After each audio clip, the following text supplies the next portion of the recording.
Gautam neuro care brain stroke migraine fits brain and spine surgeries కి best neuro surgeon. English రాకపోతే ఏంటి?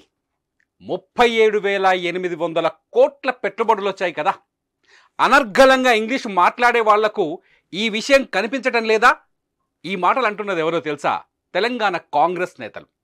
తెలంగాణకు పెట్టుబడులను తీసుకొచ్చేందుకు స్విట్జర్లాండ్లోని దావోస్లో జరుగుతున్న ప్రపంచ ఆర్థిక వేదిక సదస్సుకు సీఎం రేవంత్ రెడ్డి కూడా హాజరయ్యారు. ప్రపంచవ్యాప్తంగా ఉన్న పారిశ్రామికవేత్తలకు తెలంగాణలో ఉన్న మౌలిక సదుపాయాలను, వ్యాపారాల స్థాపనకు ప్రభుత్వం అందించే సహకారాలను అక్కడ ప్రజెంట్ చేశారు. ఈ సందర్భంగా కొన్ని వార్తా సంస్థలు రేవంత్ రెడ్డితో ప్రత్యేక ఇంటర్వ్యూలు చేశాయి. ఆ ఇంటర్వ్యూల్లో రేవంత్ రెడ్డి మాట్లాడిన ఇంగ్లీష్ పైన కొన్ని సోషల్ మీడియా ప్లాట్ఫారంలలో కొత్త రకం చర్చ మొదలైంది. రేవంత్ రెడ్డి మాట్లాడిన ఇంగ్లీష్ చూశారా? అడిగిన ప్రశ్న ఏంటి, చెప్పిన సమాధానం ఏంటి అని కామెంట్స్ చేస్తూ ఆ వీడియోలను వైరల్ చేశారు. ఇదంతా చూస్తూ వస్తున్న కాంగ్రెస్ నేతలు ఇప్పుడు ఆ వీడియోలకు సమాధానం చెప్పేందుకు రెడీ అవుతున్నారు. వాళ్ళు చెబుతున్న మాట ఏంటి అంటే, ఇంగ్లీష్లో సరిగ్గా మాట్లాడలేకపోవచ్చేమో, కానీ ఇంగ్లీష్ను అనర్గళంగా మాట్లాడే వారికంటే ఎక్కువ పెట్టుబడులను తీసుకొచ్చారు కదా అని చెబుతున్నారు. ఇంగ్లీష్లో అనర్గళంగా మాట్లాడిన వాళ్లే గొప్పవాళ్ళు, తెలివైన వాళ్ళు. ఇంగ్లీష్ను అనర్గళంగా మాట్లాడలేని వాళ్ళు అసలు గొప్పవాళ్లే కాదు అన్నట్టుగా కొందరు చిత్రీకరిస్తున్నారని, ఇక్కడ కావాల్సింది టాలెంట్ తప్ప భాష కాదని చెప్పుకొస్తున్నారు రేవంత్ రెడ్డి వర్గీయులు. మన దేశం నుంచి వెళ్ళిన ప్రజాప్రతినిధులు మాత్రమే దావోస్కు రాలేదు. అసలు ఆంగ్లమే అర్థం కాని దేశాల అధినేతలు కూడా అనేక మంది ఈ సదస్సుకు వచ్చారు. వారికొచ్చిన భాషలో వారు తమ దేశాల్లో పెట్టుబడులను తీసుకెళ్లేందుకు వ్యాపారవేత్తలతో మాట్లాడారు. ఇది కూడా తెలుసుకోవాలని సూచిస్తున్నారు కాంగ్రెస్ నాయకులు. నిజానికి ఆంగ్లం అనేది మన దేశంలో ఒక పెద్ద వ్యసనంగా మారింది. అమ్మ భాష కంటే అరువు తెచ్చుకున్న ఆంగ్ల భాషను ప్రేమించడం, అమ్మ భాష తెలిసినా ఆంగ్లంలోనే మాట్లాడటం అనేది కొందరికి రోగంగా మారిందని కూడా కామెంట్ చేస్తున్నారు కొందరు నెటిజన్లు.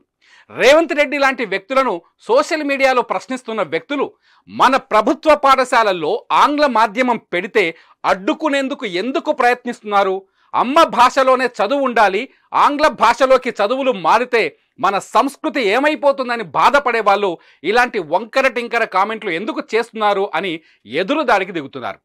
దావోస్లో మీడియాతో మాట్లాడే సమయంలో రేవంత్ రెడ్డి ఆంగ్లంలో అనర్గళంగా మాట్లాడకపోవచ్చు, కానీ అక్కడికి వచ్చిన పారిశ్రామికవేత్తలతో సరిగ్గానే డీల్ చేశారని చెబుతున్నారు.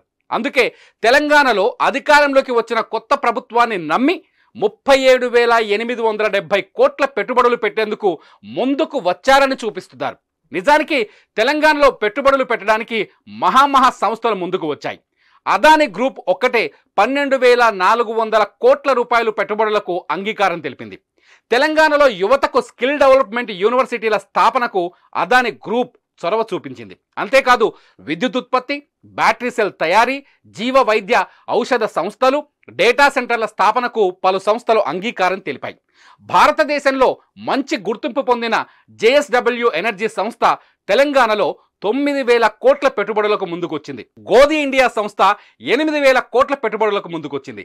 వెబ్ వర్క్స్ అనే సంస్థ 5,200 కోట్ల పెట్టుబడులకు ముందుకొచ్చింది. ఆరాజన్ అనే సంస్థ మరో 2,000 కోట్ల పెట్టుబడులు పెట్టేందుకు అంగీకారం తెలిపింది. గోద్రేజ్ సంస్థ కూడా 1,270 కోట్ల పెట్టుబడులకు రెడీ అయ్యింది. అంతేకాదు Wipro executive chairman Rishad Premji, Tata Sons chairman Chandrasekaran, world trade centre business development ED Robin van వియోన్ బ్రోక్తో కూడా భేటీ అయ్యారు రేవంత్ రెడ్డి. తెలంగాణను అభివృద్ధి చేయాలి అంటే ఆంగ్లంతో పని లేదు, ఆశయం ఉంటే చాలు అంటున్నారు కాంగ్రెస్ నేతలు. చూద్దాం దీనిపైన ప్రతిపక్ష పార్టీలు ఎలా స్పందిస్తాయో.